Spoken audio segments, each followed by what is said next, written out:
Assalomu alaykum hammaga. Bugun 2-may. Yangi oy hammaga muborak bo'lsin va haftalik tahlil videosini ham boshlasak bo'ladi. Dollar indeksidan boshlaymiz. Bir oylik time frame'da. Xo'p, dollar indeksi oldingi tahlillarimiz ham bor ekan. Bir oylik time frame'da mana bu BPR ga chiqishini kutayotgan edim, lekin mana bu joyda ham narxi sweep qilib qo'ygani meni sal o'ylantiryapti. Ko'ramiz. Bir haftalikda bo'lsa narx mana bu BPR balanced price range da turganiga guvoh bo'lishimiz mumkin. Narx haftalikda agar shu BPR dan tepada yopilsa, narxni men tepaga ko'rmoqchiman. Agar shu BPR dan pastda bu shaklda yopilsa, men uchun sell side liquidity gacha hujum bo'lib ketishi mumkin deb o'ylayman. Kuzatamiz. Daily'da bo'lsa, daily'da e'tibor bersak,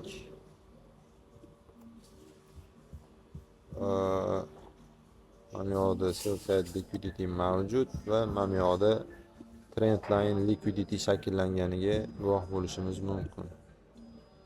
Va narx shu trend line liquidityni bitta tozalab olishi ham mumkin. E'tibor bersanglar, mana bu volume imbalansdan narx yaxshi reaksiya berdi. Men dollar indeksida tushuvchidek ko'ryapman. Va e'tibor bersanglar, narx mana bu order block tan mana bu range lowga tushib ketishi mumkin deb o'ylayman.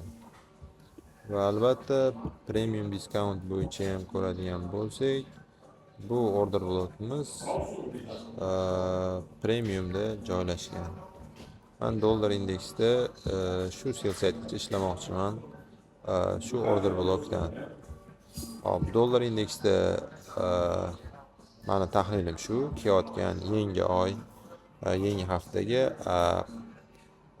bunga qarab yevro dollar va funt dollarda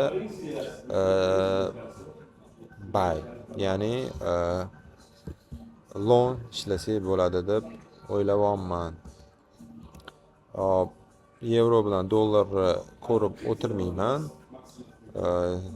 Sababi dollar indeksida analiz qildik. Bular korrelatsion harakat qilgani sababli bir-biriga tushib ketaveradi. Ya'ni dollar indeksida analizni qilaverasiz, savdoni bo'lsa yevro va funtda amalga oshirishingiz mumkin bo'ladi.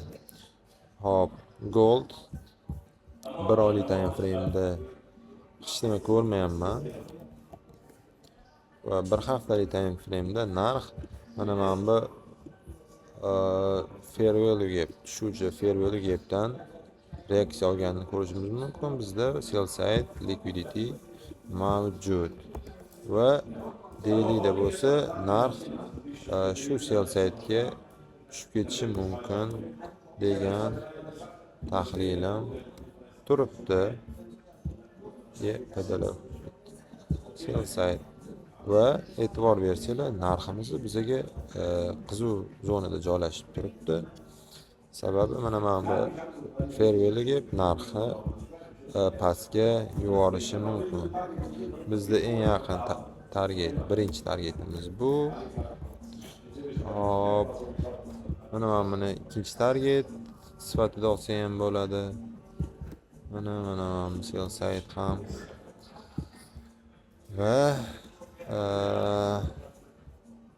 hozir shu lovlar menga qiziq bo'lib turibdi. Plus golddaman short, ya'ni tushuvchi pozitsiyadaman va premium discount bo'yicha ham bu fair value gap premiumda, ya'ni narxi qimmat zonasida joylashgan talab va taklifga ko'ra. Demak bizi bu yoqdan sotsak bo'ladi deb o'ylayman. Goldni short ishlasak bo'ladi. Va Nasdaq bir oylik time frame'da aprel oyidagi narx harakatiga e'tibor bersak, judayam katta harakat bo'ldi. 15% o'sibdi. Bu judayam katta va bizda mana bu order block joylashdi 1 oylik time frame'da. 25.425. Endi weekly'da bo'lsa, aynan 25.425 da e'tibor bersanglar, bizda fair value ga joylashyapti. Va premium discount tortsa ham aynan 1 oylik time frame'da joylashgan 1 oylik time frame'da joylashgan order block ichida 1 haftaligi fair value gap mavjud. Bu juda ham men uchun kuchli zona. Agar narx shu yoqdan mana bu shaklda kelib discount, ya'ni skidkaga tushsa, men bu yoqdan buy sidegacha narxni chiqishida qatnashishim mumkin bo'ladi. Va 1 kunlik time frame'da endi 1 kunlik time frame'da ko'rishingiz mumkin 425 juda ham pastda ekan. No, qani 25.425 25.000 mana atrof ekan. No, ko'rish kerak. Agar mana lowdan highga tortsak, bu yoqda ham 25.425 belgilaylik. Bu yoqda ham qizil zona bor ekan. Narx shu yoqga tushib ham ketishi mumkin, lekin degan joyi bor. Bu birinchi ssenariy. Bunaqa bo'lib ketishi mumkin emasmi desanglar, albatta mumkin, lekin biza iloji boricha diskount ishlaganimiz yaxshi. Mana bu ssenariy ham bo'lish ehtimoli holidan yiroq emas. Xullas, dollar indeksi, gold, Nasdaqga mani kelayotgan haftaga tahlillarim shulardan iborat edi. Agar savdo oladigan bo'lsam, trade recap qilib albatta YouTube kanalimga joylayman.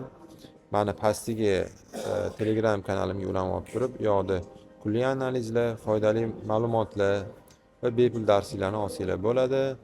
Sizlar bilan Xan Capital, Akrom Muxtorov. Keyingi videolarda sizlarni kutib qolaman. Hammaga omadli savdo tilab qolaman.